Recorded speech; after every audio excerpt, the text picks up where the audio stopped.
తెలంగాణ కోటి రతనాల వీణ అది ఆనాడు. తెలంగాణ కోట్ల అప్పుల వీణ ఇది ఈనాడు. ప్రభుత్వం వచ్చి అంటే కాంగ్రెస్ ప్రభుత్వం వచ్చి 3 ఏండ్లు అవుతుంది కదా! అయ్యా మే నెలలో 4,000 కోట్ల అప్పు. మొత్తం మీరు చేసిన అప్పు ఇప్పటి వరకు 3,47,000 కోట్లు.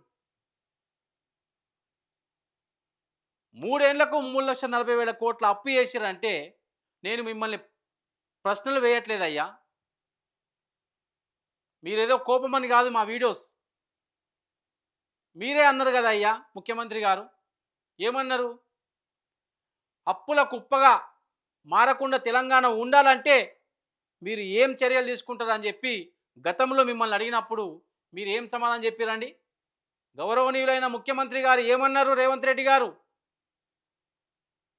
మళ్ళీ అప్పులు చేయకుండా ఉంటే చాలు, తెలంగాణకు ఇక అప్పులు కావని చెప్పిండు. అంటే ఈ అప్పులు తీర్చనీకి మరో అప్పు చేయకుండా చాలని చెప్పారు. మరి మీరు చేస్తున్నది ఏమయ్యా మళ్ళా? 3 ఏండ్లకే 3,47,000 కోట్ల అప్పు చేస్తే తెలంగాణ ప్రజలు ఏమైపోవాలి? ఎందుకు ఇంత అప్పు తెస్తున్నారు? అసలు మేము అప్పే ఏమని చెప్పారు కదా! గతంలో బీఆర్ఎస్ ప్రభుత్వం వాళ్ళు ధనిక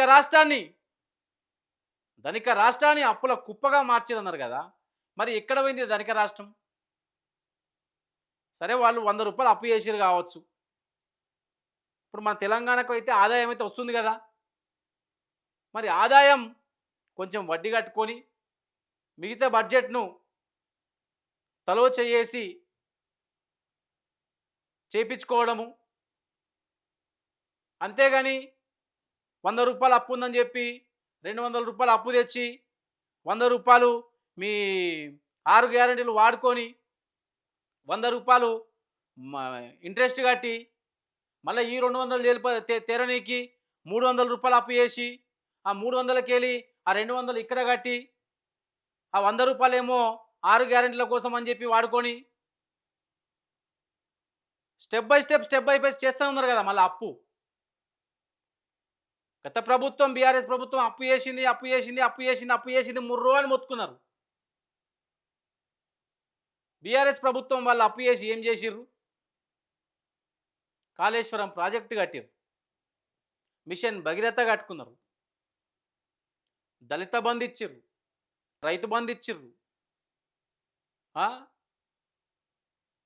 ఎన్నో కార్యక్రమాలు చేసిర్రు వాళ్ళు. సరే కార్యక్రమాలు అంటే వదిలేసండి. కాళేశ్వరం ప్రాజెక్ట్ అయితే కట్టిరు కదా, మిషన్ భగీరథతోని తాగే నీళ్ళైతే తెచ్చిరు కదా. 2,40,000 రిపీట్. సరే వాళ్ళు అప్పు చేసిర్రు, కాళేశ్వరం ప్రాజెక్టు కట్టిర్రు, సరే బాగానే ఉంది ఇంతవరకు. మీరే అన్నారు ధనిక రాష్ట్రాన్ని అప్పుల కుప్పగా మార్చారని చెప్పి. మరి ఇప్పుడు ధనిక రాష్ట్రం ఏమైపోయింది? తెలంగాణ ఆదాయం అంతా ఏడబోతుంది. 3,47,000 కోట్లు తెచ్చి మీరు ఏం చేసిర్రు? యావత్ తెలంగాణ ప్రజలు గుసగుసలాడుకుంటుర్రు. ఇందిరమ్మ రాజ్యం అని చెప్పారు కదా మీరు, మళ్ళీ అప్పులేంది వీళ్ళు తేవడం ఏందని చెప్పి చక్కని మాటలు చెప్పిర్రు ఎలక్షన్ రాకముందుకు. మేము అప్పులు తీసుకురాము, ఉన్న అప్పులను కట్టేసి తెలంగాణను ఫ్యూచర్ సిటీతోని 2047 ఫ్యూచర్ సిటీని చేస్తామని చెప్పి. గత ప్రభుత్వం అన్న బంగారు తెలంగాణ చేస్తా అని చెప్పి బంగారు తెలంగాణ అయిందని అనుకుంటారు చాలామంది ప్రజలైతే. కానీ మరి ఈ ప్రభుత్వం వచ్చినాకలా ఇన్ని లక్షల కోట్ల అప్పు 3 సంవత్సరాలకే అంటే 2028 వరకు ఎన్ని లక్షల కోట్లు చేస్తారు సార్ మీరు? దాదాపు ఒక 8 లక్షల కోట్ల అప్పు అవుతుందా? యావత్ తెలంగాణ ప్రజలకు ఒక 8 లక్షల కోట్ల అప్పు అయితే సగటు తెలంగాణ పౌరుడి మీద ఎంత అప్పు పడుతుంది?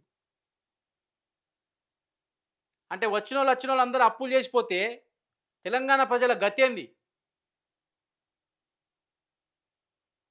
ఈసారి 2028 అయినా ఏ మహానుభావుడు వస్తాడో కానీ అయ్యా ఈ గ్యారంటీ పథకాలు మొత్తం తీసేయండి. సరైన ఎడ్యుకేషన్ ఇయ్యండి. సరైన వైద్యం ఇయ్యండి చాలు. ఈ అడ్డమైన హామీలొద్దు. అబద్ధాల హామీలొద్దు. ఈ దొంగ మాటలొద్దు. లంగ మాటలొద్దు. ఎవరొచ్చినా గానీ 2028ల దయచేసి తెలంగాణ ప్రజల తరపు నుంచి నేను కోరుకుంటున్నా. అడ్డమైన హామీలు ఇయ్యకండి. తెలంగాణను మళ్ళా అడకదినే పాలు చేయకండి. నెంబర్ 1లో ఉన్న తెలంగాణను మళ్ళీ బొందలో పెట్టే ప్రయత్నం చేస్తున్నారు చాలామంది. తెలంగాణ ప్రజలకు అర్థం కాదు ఇప్పుడు. నిండా మునిగినంకలా పాట పాడతారు అప్పుడు ఇక. మేధావులు ఉన్న తెలంగాణలో ఏడవైరు మేధావులు మరి ఇన్ని లక్షల కోట్ల అప్పు చేస్తుంటే ఒక్క మేధావి మాట కనీసం పాట ఏం లేవు. పడుకున్నారు మంచిగా ఏసీ గదులల్లా. అంటే వీళ్ళకి సూట్ కేసులు ఇచ్చి పండబెట్టిర్రు. 2,50,000 కోట్లు అప్పు చేసుకొనో లేకుంటే 3,00,000 కోట్లు అప్పు చేసో అన్నిగానం ప్రాజెక్టు కట్టుకున్నారు కదా బీఆర్ఎస్ ప్రభుత్వము. మరి అప్పుడు లేచిన నోర్లు మేధావులు ఒక్క ప్రాజెక్టు కట్టకుండా, కనీసం అన్నదాతకు రైతు బంధు కరెక్ట్ ఇవ్వకుండా, మహిళల స్కూటీ లేకుండా, తులం బంగారం ఇవ్వకుండా 3,50,000 కోట్లు ఎట్లా అప్పు చేసిరయ్యా నాకు అర్థం కాదు. దేని గురించి అయింది? ఏడ ఇటుక పెట్టిరు మీరు? ఏడ సిమెంట్ పోసిర్రు?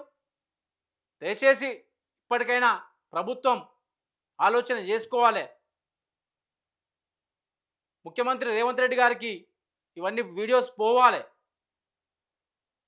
అసలు అక్కడ దాకా పోతున్నాయో పోతలేవో ఈ ఎమ్మెల్యేలు చెప్తారో చెప్తలేరో. ఎట్లా ఉంది మన తెలంగాణ అంటే, సార్ బ్రహ్మాండంగా ఉంది, ఇందిరమ్మ ఇల్లు ఇస్తున్నాము, వాటర్ వస్తున్నాయి మంచినే, రైతుల వడ్లు కొంటున్నాం మంచినే, మొక్కజొన్న కొంటున్నాం అని చెప్తే అక్కడ ఉన్న ముఖ్యమంత్రి సరే కావచ్చు అనుకుంటుండేమో మరి. ముఖ్యమంత్రి గారు దయచేసి చిన్న చిన్న గ్రామాల్లో పర్యటించండి. వాళ్ళ బాధలు చూడండి. మొక్కజొన్నలు కొంటలేరట, వడ్లు కొంటలేరట. ఐకేపీ సెంటర్లో ఒకప్పుడు ఎట్లా ఉండే అయ్యా? కలకలలు ఆడుతూ ఉండే. మరి ఏమైంది ఐకేపీ సెంటర్లో ఇప్పుడు? మన రేవంత్ రెడ్డి గారు ఏమన్నాడు మన ముఖ్యమంత్రి సారు ఎలక్షన్లు రాకముందుకు సెక్రటేరియట్ ముంగట వడ్లు కొనాలే, వడ్లు కొనాలే అని ధర్నా చేసిరు కదా అయ్యా. అంటే ప్రభుత్వంలో లేనప్పుడు ఒక మాట, ప్రభుత్వంలో వచ్చినాకలు ఒక మాట. కొంటరా కొనరా? మీరు వడ్లు అసలు వరి వేయకుండా బాబా అంటే మేము వేయకుండా కూర్చుంటాం. ఏదో చెరుకో లేకుంటే మిరపకాయలో లేకుంటే పల్లికాయలో వండించుకుంటాం కదా. ఇక కొంటాడు ఈసారిగా ఎలక్షన్ రాకముందుకు ఇక మొత్తం రైతుల మీద ఇట్లా వేసిండని చెప్పి మేము ఊపుతాం పోయి అయితే ఓటేసినాం పుష్కన.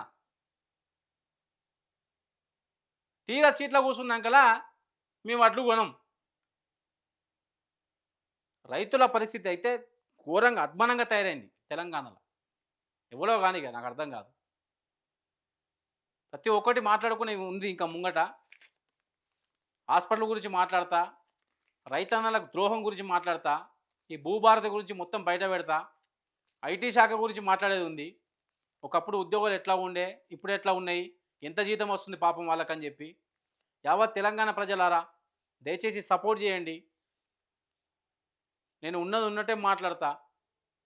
నా మీద కేసులు అవుతున్నాయి, నా మీద బురదలే ప్రయత్నం చేస్తున్నారు. మీ సపోర్ట్ ఉంటే నేను ఎవరినైనా ఎదిరిస్తా, ఏ ప్రభుత్వాన్నైనా ఎదిరిస్తా. ఏ ప్రభుత్వానికి జోకను. నేను ఎప్పుడు ప్రజల మనిషినే. మా ఛానల్ కూడా ప్రజా న్యూస్ ఛానల్. దయచేసి కామెంట్ పెట్టాలి. జై తెలంగాణ.